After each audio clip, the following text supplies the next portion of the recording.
Necesitamos hablar. Necesitamos hablar. Ya estamos de regreso, gracias por continuar con nosotros. Pues bueno, hoy es el Día Mundial del Riñón, un órgano muy importante y justamente de esto vamos a hablar el día de hoy. Según datos con corte al cuarto trimestre del 2021 del Centro Nacional de Trasplantes, es decir, el CENATRA, en México hay 17,299 pacientes esperando un trasplante de riñón, de los cuales 1,755 son guanajuatenses, lo que es equivalente al 10.14%. También, durante este año se realizaron 120 trasplantes renales, tan solo aquí en el estado de Guanajuato, y esto nos posiciona como el cuarto estado que más procedimientos realizó, solamente por detrás de Jalisco, de la propia Ciudad de México, de Aguascalientes, respectivamente. Así que hay muchos pacientes aquí en el estado de Guanajuato en lista de espera por un riñón y se redujo mucho, pero lamentablemente fue debido a que muchos de los pacientes que estaban en espera fallecieron durante la pandemia. Pero, ¿por qué fallan los riñones? Dicen por ahí que en el momento en que nos damos cuenta que están fallando, a veces ya es demasiado tarde. Hoy está con nosotros el doctor Yaras Flores Hernández. Él es especialista en ginecología con subespecialidad en urología ginecológica. Gracias, doctor, por estar con nosotros. Muchas gracias por la invitación, Ale. Primero que nada, pues la pregunta obligada, ¿qué son los riñones? ¿Para qué nos funcionan? Pues mira, los riñones son dos órganos muy esenciales para el cuerpo humano, en el cual son del tamaño de 9 a 12 centímetros, como que si agarramos un puño. Los encontramos al lado de la columna vertebral, por abajo de las costillas. ¿Y qué son los riñones? Pues son como los filtros de nuestro cuerpo. Son por donde pasa la sangre, se filtra, desecha las sustancias nocivas y absorbe y no deja ir a las sustancias benéficas para el cuerpo. Uh-huh. Entonces nos da un equilibrio, tanto ácido-base se le llama en el cuerpo, y permite un equilibrio entre lo que es el sodio, el fósforo, el potasio, el cloro, que son electrolitos esenciales para el funcionamiento de nuestro cuerpo, pero todo debe llevar un equilibrio. Entonces el riñón se encarga exactamente de eso. Okay. Y entre otras funciones que producen hormonas que mantienen la presión, que mantienen los glóbulos rojos en la sangre, que mantienen unos huesos sanos. Entonces, si te das cuenta, un solo filtro, un solo órgano o dos en este caso, pero hay pacientes que tienen un riñón por cuestiones de nacimiento, por cuestiones que fueron donadores de trasplante. Uno o los dos riñones tienen la importancia que no te imaginas en los procesos humanos. Es que yo creo que nunca nos damos cuenta de la importancia de algún órgano, de alguna parte de nuestro cuerpo, hasta que nos empieza a fallar o hasta que nos hace falta. Es como, ¿no? Exactamente. O sea, está increíble. ¿Cómo funciona? ¿Nos pudiera explicar un poquito? Sí, mira, a grandes rasgos, ajá, como te dije, es un filtro. Sí. Lleva un proceso antes, okay, que es desde que llega la sangre al riñón por medio de la arteria renal. Es como un tubo que okay, llega a un filtro, digámoslo así. Esa sangre entra al riñón. El riñón se compone, hay una unidad funcional que se llama la nefrona, que está compuesta por capilares, que son vasos sanguíneos muy pequeñitos, y túbulos, como una tubería, se llaman túbulos contorneados, en los cuales se absorbe totalmente el agua, los electrolitos necesarios, y los que son nocivos pues se van excretando y eliminando. Así a la par no deja que por esos capilares tienen otro filtro más pequeñito, no pasen proteínas, no pase los glóbulos rojos. Entonces todo el desecho que genera este riñón es lo que llamamos orina. Okay. Generalmente el riñón llega a absorber hasta el 99% del agua, y todo lo demás, lo que se elimina, pues es el desecho, lo que al cuerpo le va a hacer daño. Entonces llega a la tubería, lleva la sangre, todo lo que se absorbió en todo el cuerpo, llega al riñón, se filtra, quita lo bueno, lo deja, lo malo lo desecha, por medio de dos túbulos musculares que se llaman los ureteres, bajan a un reservorio que es la vejiga, y es por ende que eliminamos la orina. Okay. Cualquier enfermedad que tenga una afección en este proceso, el antes, el durante y el después, va a llegar a afectar el riñón. Ok. ¿De qué se enferman los riñones? De lo que estábamos hablando es que generalmente ese antes, durante o después es cuando ese filtro empieza a fallar. Entonces, si el riñón empieza a fallar, no empieza a filtrar esas sustancias, entonces empiezan a acumularse en el cuerpo y empieza a haber esa enfermedad. Lo conocemos como enfermedad de los riñones, pero generalmente vamos hacia una enfermedad renal aguda o crónica, que es cuando ya es un daño que va por etapas. Entonces, se enferman cuando esa sangre que le llega al riñón o esa sangre circulando, pues tiene afecciones. Cuando el mismo riñón tiene afecciones, alguna tumoración o algún quiste o algún otro daño que hayan ocasionado enfermedades, que ahorita vamos a ver cuáles enfermedades son aquellas principales. Y también cuando el riñón busca eliminar la orina, el desecho, si en ese tracto de salida hay una resistencia, pues es ahí donde viene pues como un motorcito que se quema. Y ahora, ¿qué tan común es la enfermedad en los riñones? Es más común de lo que creemos. Lamentablemente, somos el 9º lugar a nivel internacional aproximadamente, en el cual tenemos pacientes con enfermedades renales crónicas. ¿Y esto de qué va de la mano? Pues de la prevalencia y de la incidencia de lo que es la diabetes mellitus tipo 2. ¿Por qué? Porque en el país somos aproximadamente 120 millones de mexicanos, en los cuales más de 13 millones padecen una enfermedad renal. Una enfermedad renal, tienen diabetes. Y de estos, es el 13% tienen algún tipo de enfermedad renal. Pero lamentablemente nos damos cuenta hasta ya muy avanzada la enfermedad. Porque al principio no da algunos síntomas iniciales. Si no lo revisamos y tenemos factores de riesgo, es una enfermedad muy silenciosa que va dañando el riñón poco a poco.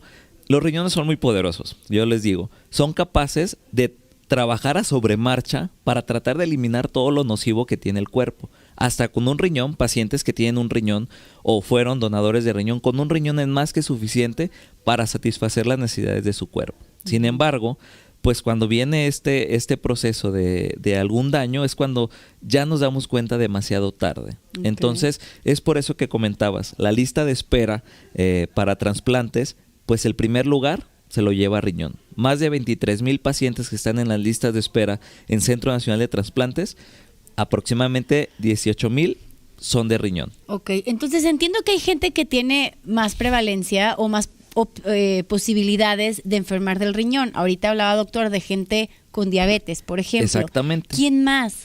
Pacientes hipertensos, pacientes con presión alta, que le llaman, pacientes con enfermedades cardíacas, pacientes que tienen litos o piedras en los riñones, factores de riesgo, aquellos pacientes que consumen mucho bebidas carbonatadas, muchos suplementos de calcio, carbonatadas, okay, refrescos, aguas minerales, pues aguas todo eso, exactamente, también, sí, porque tiene todo eso, claro. Todo eso va haciendo el acúmulo de calcio en los cuales pudieran tener litiasis, se le llama renal, o cálculos o piedras en los riñones.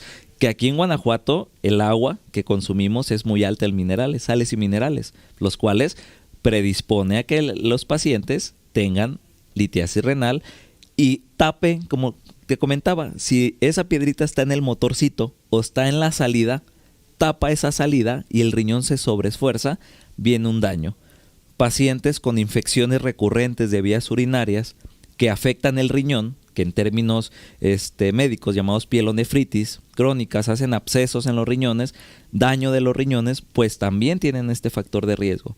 Pacientes con enfermedades congénitas en los cuales tienen antecedentes familiares de algo que se llama hipoplasia renal, o sea, riñones pequeñitos, pues son pacientes que normalmente son sanos, pero va a llegar a una edad en la cual los riñones no van a poder satisfacer las necesidades de ese cuerpo, y es ahí donde se dan cuenta. Y es ahí donde te digo que el manejo del riñón es multidisciplinario. El especialista per se del riñón es el nefrólogo, que la nefrología es la rama de la medicina que se encarga del diagnóstico y tratamiento de las enfermedades renales. Sin embargo, pues dentro de todos los procesos, si te fijas, delante, durante y después, intervenimos el cirujano urólogo, el cirujano oncólogo, el cirujano uroncólogo, el uroginecólogo, que detectamos enfermedades que pueden estar relacionadas, y aún así también los especialistas que manejan presión alta y diabetes.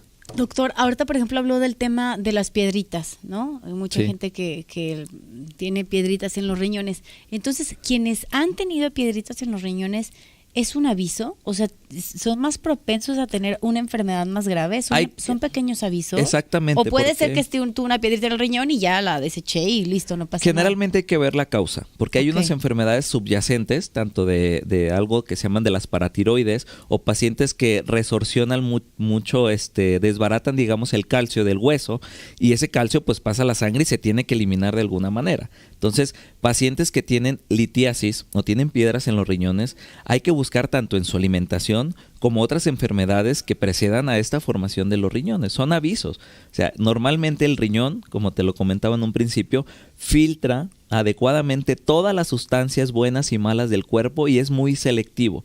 Cuando en un examen general de orina, tan solo ir y dar una muestra de orina, nos analizan una serie hasta de 15 a 20 elementos.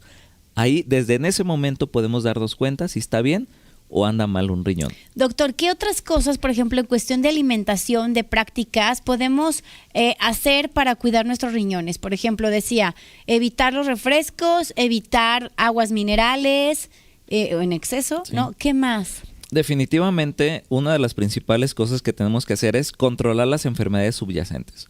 Controlar una buena diabetes, llevar los controles adecuados desde un primer nivel de atención con su médico familiar, con su médico de colonia, su médico de comunidad.